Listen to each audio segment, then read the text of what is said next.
haddaad maqli jirtay ceebtii Watergate tii galaafatay muddaxileedkii madaxweyne Richard Nixon-kii Maraykan tanna waa ceeb kale oo loogu yeeray Signalgate waxayna u badan tahay inay galaafan doonto xilka wasiirka gaashaandhigga Maraykanka Pete Hegseth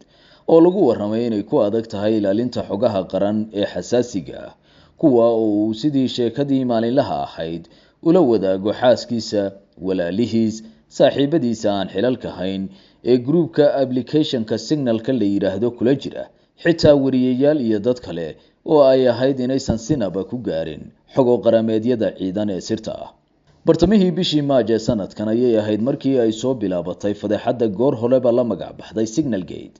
goorta oo uu si aan ku talogal ahayn wariye Jeffrey Goldberg oo tifatire ka ah shabakada la yiraahdo The Atlantic goobjoog uga noqday macluumaad ay barta Signalka isku weydaarsanayeen xogayaha gaashaandhigga Maraykanka Pete Hegseth la taliyaha sare ee amniga qaranka Maraykanka Mike Waltz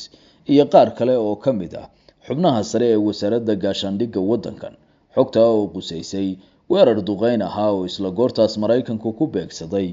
Xuutiyiinta Yemen kadib daabacadii macluumaadkan ee tifatire Jeffrey Goldberg waxaa soo ifbaxday fadeexada dhinaca ilaalinta siraha amni ka haysata xogayaha amniga Maraykanka iyo xerta ay shaqada wadaagaan xaajaduse inta kuma joogsan oo maalin ka hor ayuu mar kale sidii inuu dhacdo maalmeed caadi ah ka sheekaynayo qoyskiisa iyo dad kale isla barta Signal kula wadaagay xogta weerar kale oo Maraykanku damacsanaa inuu Xuutiyiinta la beegsado markan waxaa dadka uu xogta la wadaagay ka mid ah xaaskiisa walaalkii qareenkiisa iyo xubno kale oo qoyskiisa ah tani waxa ay kicisay dareen xooggan oo Ameerikaanku ka muujiyeen hogaamintiisa